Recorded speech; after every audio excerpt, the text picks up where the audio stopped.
This is the QTV Nightly News, and I am Loli M. Kamara. Thanks for joining us. Here are the headlines. The Judiciary of the Gambia, in partnership with the American Bar Association, organized a validation on Thursday to assess and approve newly developed human resource documents designed to improve the operational efficiency and accountability of the judiciary. The Gambia Public Procurement Authority organized a stakeholder workshop today on enhancing access to procurement opportunities by micro, small and medium enterprises in a move to ensure broad-based input and collaboration in the implementation of its language in education policy. MOPSI on Wednesday organized a stakeholders forum aimed at developing a comprehensive roadmap for the policy's execution. 11 drivers from the United Nations Development Programme are currently undertaking a 5-day training course on the fundamentals of protocol, diplomacy and professionalism, among other topics. In sports news, in a dramatic finish to the MBR-QCell-sponsored competition, Rubber Football Club have been crowned champions following a thrilling penalty shootout after a draw in regular time against Rockland United. Those were the headlines. Now the news in detail.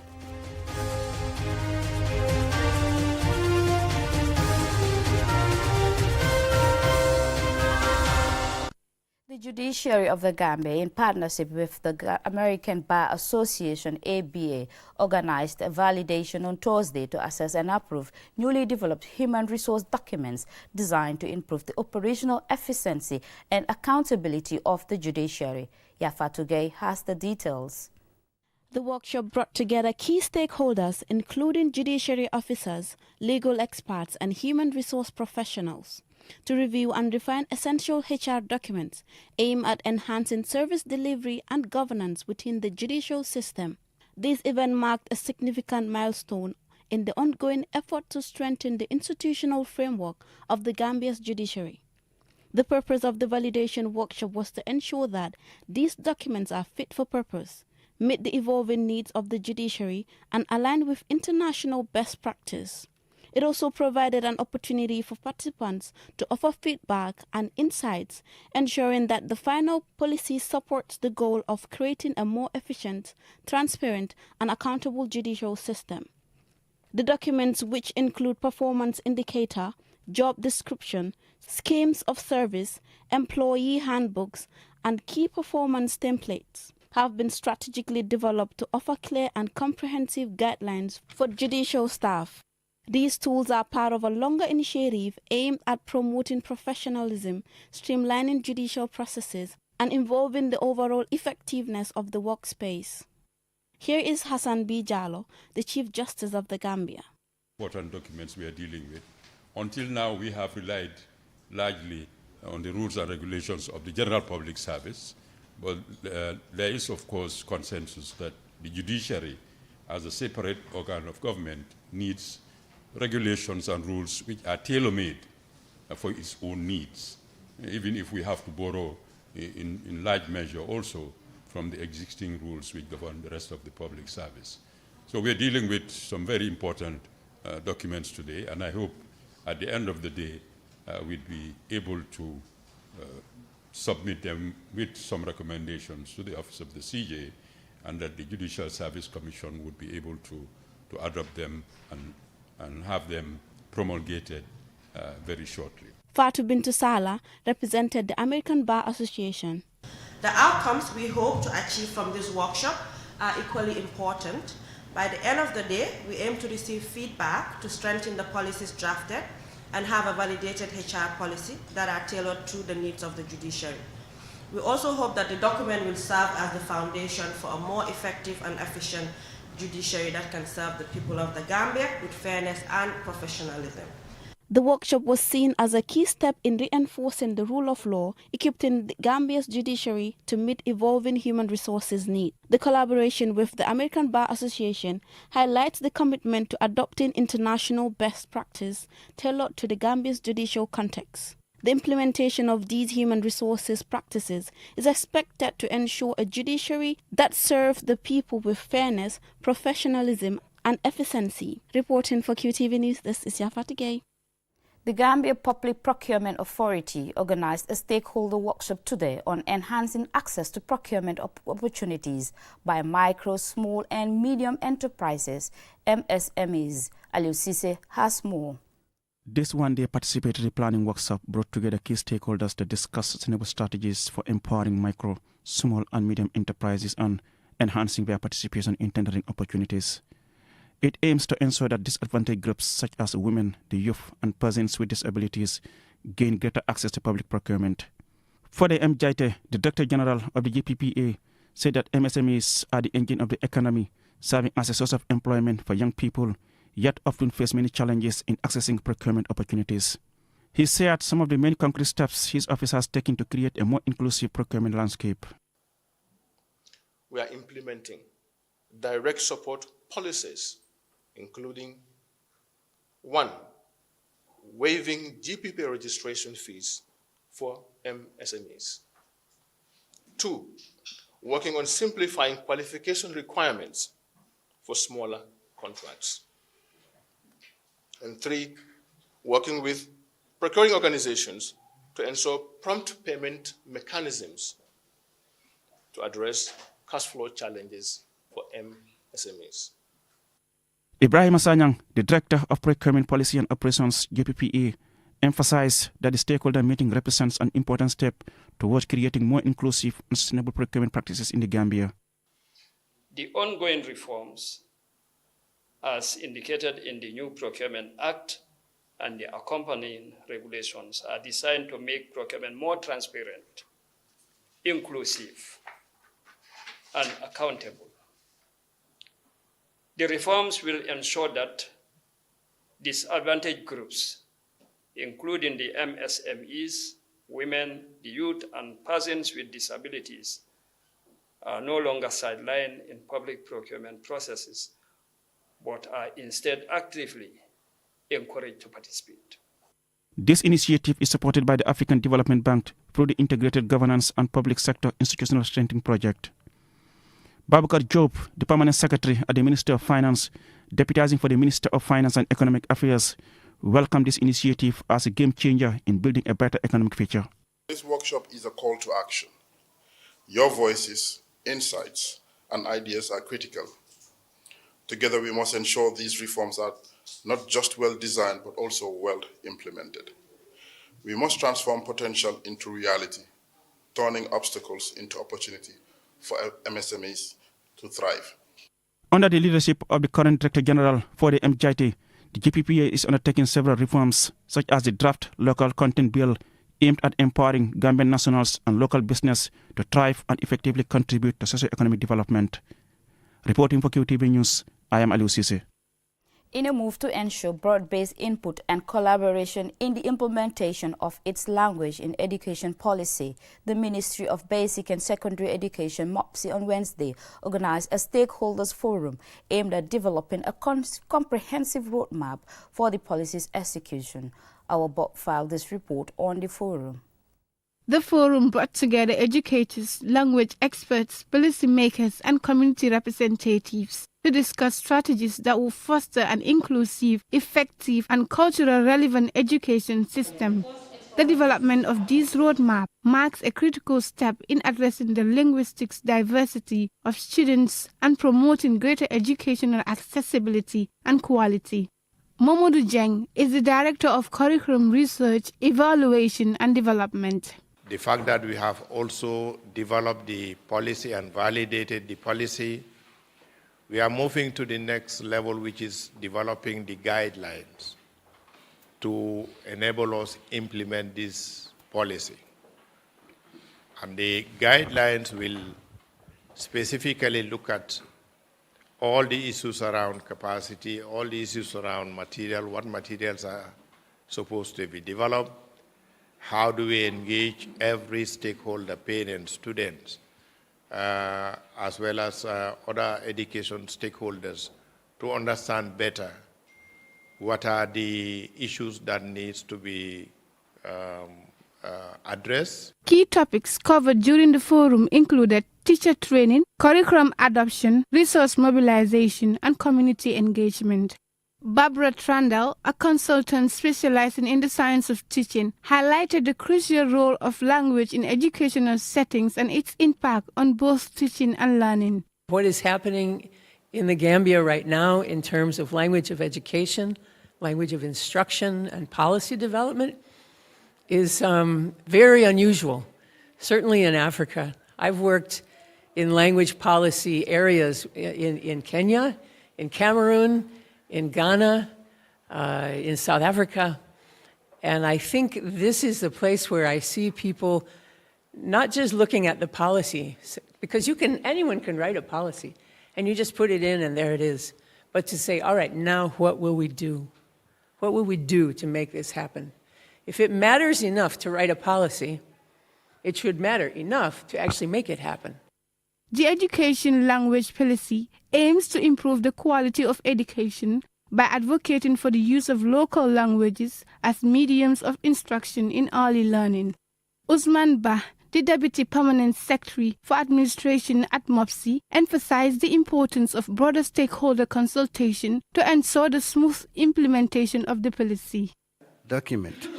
All stakeholders need to be consulted in the way forward to know exactly what is everybody's stake in it, so that when we are implementing it, nobody will feel left out.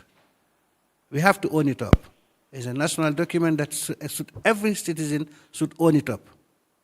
We're not talking about one language, we're talking about all our languages.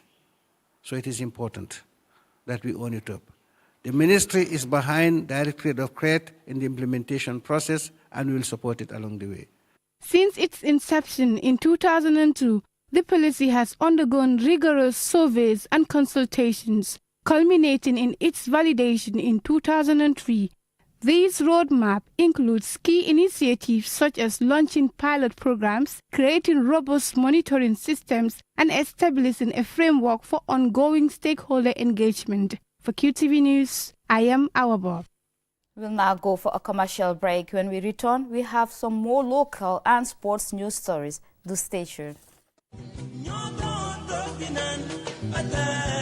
fii mooy fan fii mooy Inessa di place bi nga xam ne moom la ñëpp taw place bi bépp xeetu ataaya bu baax rek bu dugg see ci dëkk bi xamal ne fii rek la am bara wërga bii neex na lool saf na ba pare tamit nag am gu bu neex boo ko naanee rek da ngay kontaan ci saas añ ba suur ba gëreesal li nga lekk jëndal bara ataaya bii ndax moom la ñëpp taam gis nga sama client bii ataaya bu neex bu ne moom laa koy njëkk a jox ndax moom kat ataaya bu neex rek lay wër bara wërga bii mooy wërga bi gën te moo gën a saf kon nag ràññee leen ko bu baax kon daw leen gaaw ca Banjul foofu ca Inessa di place bi nga xam ni foofu rek nga ko mën a amee wholesale wala retail mu ngi foofu ci boori court house bi foofu ca Banjul wala nga daw ci bépp marché bépp supermarket bépp boutique fépp foo dugg rek di nga mën a am baara warga bii nga xam ne moom la ñëpp di wër tey baara warga moo dàq ci warga yi man maa ngi ci moom ndax su ma maree ataaya moom rek lay naan.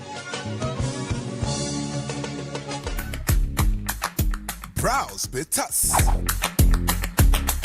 QCell brings you a promo like never before.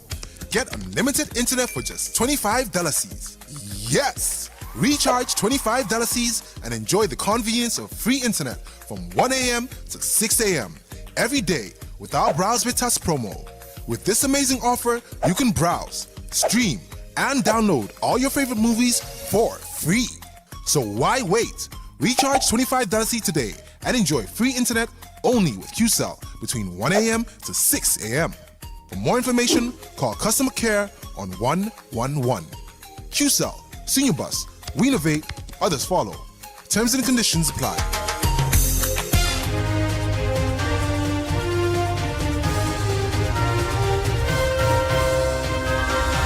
Welcome back, and this is QTV News. 11 drivers from the United Nations Development Programme, UNDP, are currently undertaking a 5-day training course on the fundamentals of protocol, diplomacy and professionalism, among other topics. The training is organized by Diplomacy Etiquette Protocol Consulting, DEPC, in collaboration with UNDP. Dambawai Bah tells us more.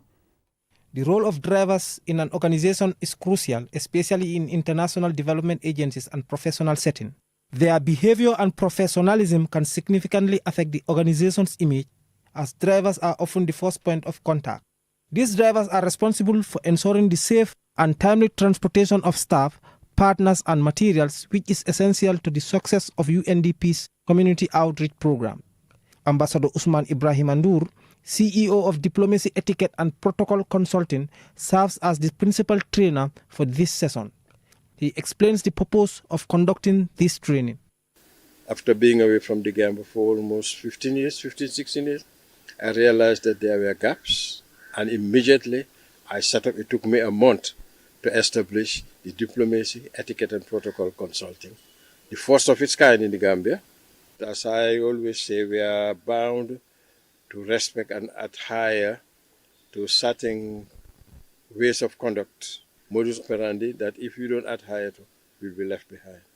We live in a small village, and we need to comport ourselves in a certain way and manner. The UNDP drivers will also be introduced to the UN Charter on the Oath of Office, appropriate dress code, VIP treatment, and event planning. Paul Sambu is the chief driver at the UNDP office in the Gambia. It is going to prepare us to be more professional in the job that we are doing as drivers. And the drivers of the office, today we consider them as the first contact that every diplomat or every individual will meet. Being a driver doesn't only mean to sit on the steering wheel and to be driving. There are more things on top of that, which means that is just to make us understand that you are an ambassador to your office. You represent your office outside and within. Former Ambassador Noor emphasized the necessity of equipping drivers with diplomacy and protocol training to ensure that dignitaries receive the respect and treatment they deserve. Protocol is an important part of diplomatic practice linked with history, royalty, religion, culture, and language. In international relations, protocol is the etiquette of diplomacy and affairs of state. It is referred to as an international agreement that amends or supplements a treaty.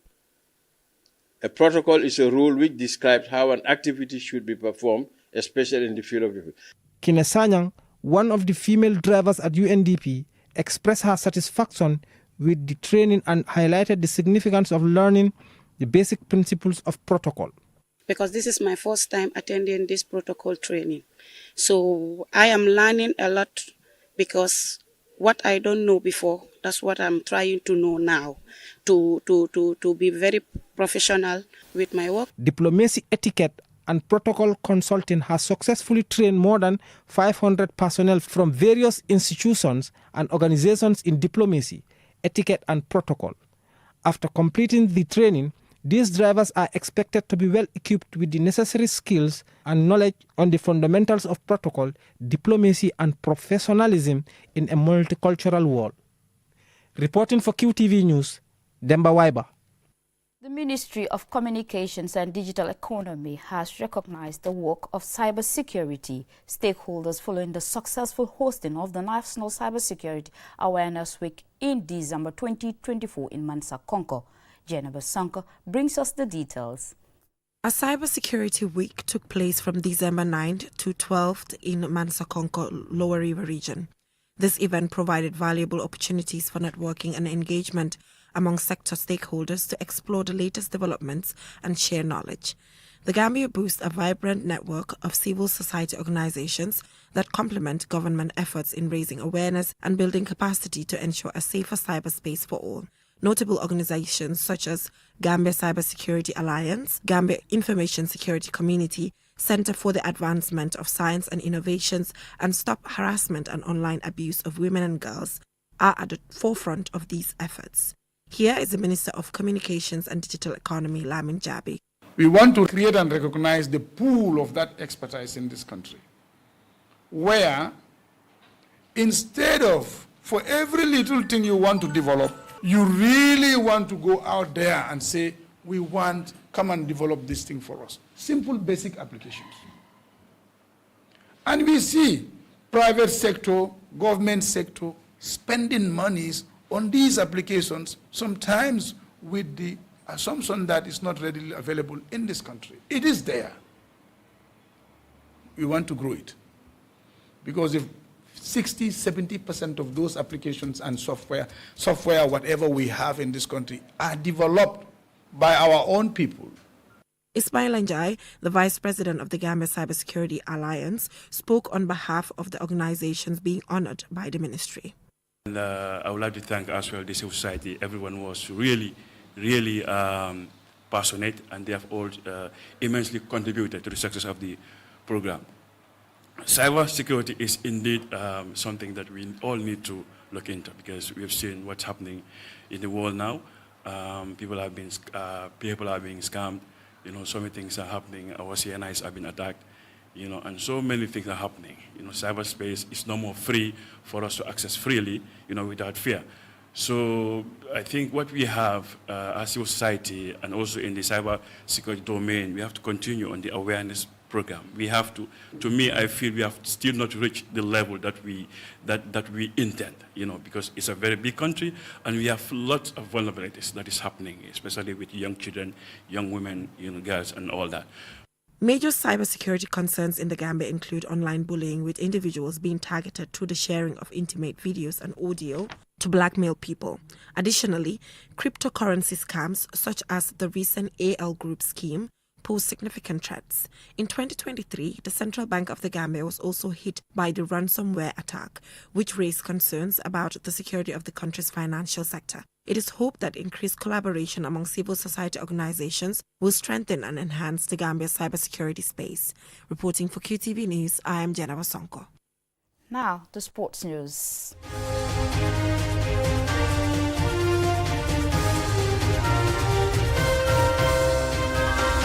Dramatic finish to the NBR QCell-sponsored competition. Raba Football Club have been crowned champions. The match ended in a thrilling penalty shootout after a draw in regular time against Rockland United.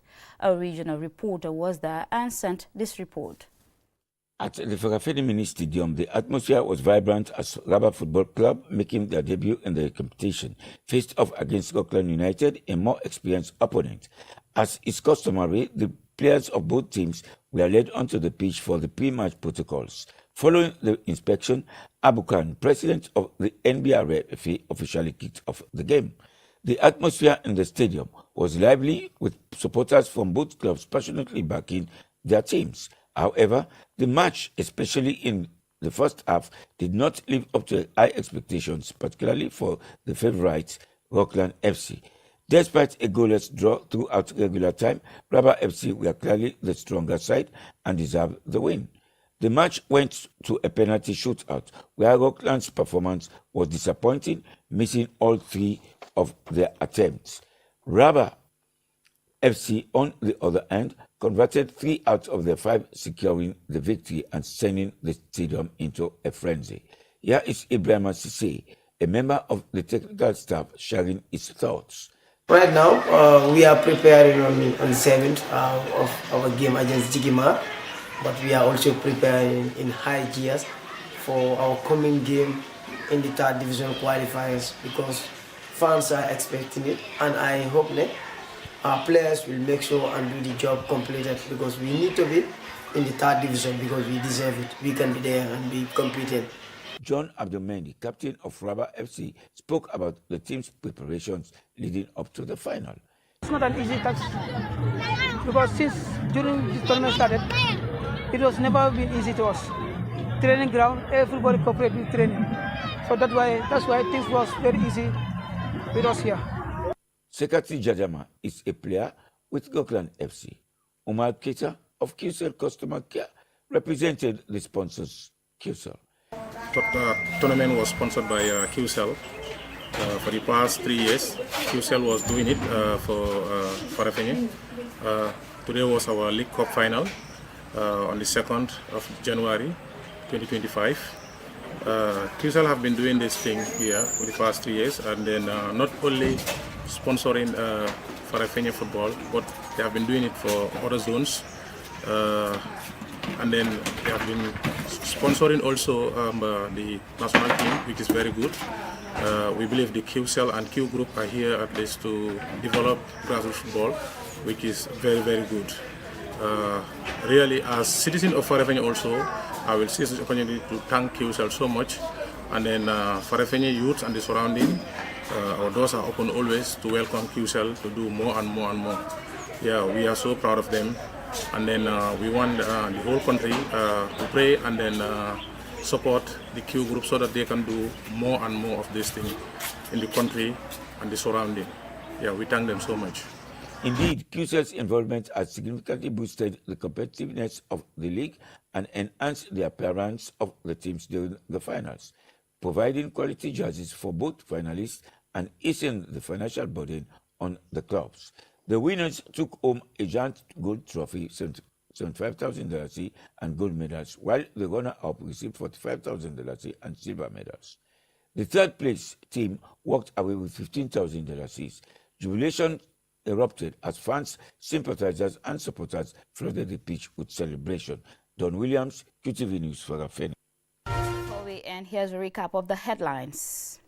The Judiciary of the Gambia, in partnership with the American Bar Association, organized a validation on Thursday to assess and approve newly developed human resource documents designed to improve the operational efficiency and accountability of the judiciary.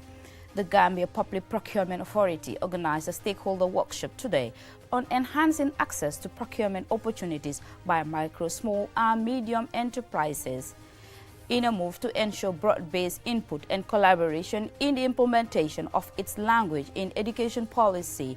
MOPSI on Wednesday organized a stakeholders forum aimed at developing a comprehensive roadmap for the policy's execution.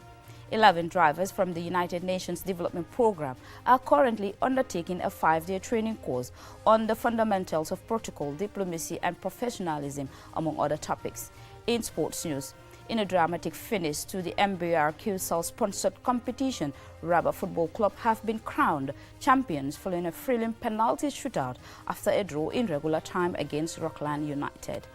That's all for now in this news bulletin. Join us at 10 p.m. for another bulletin. Thanks for watching.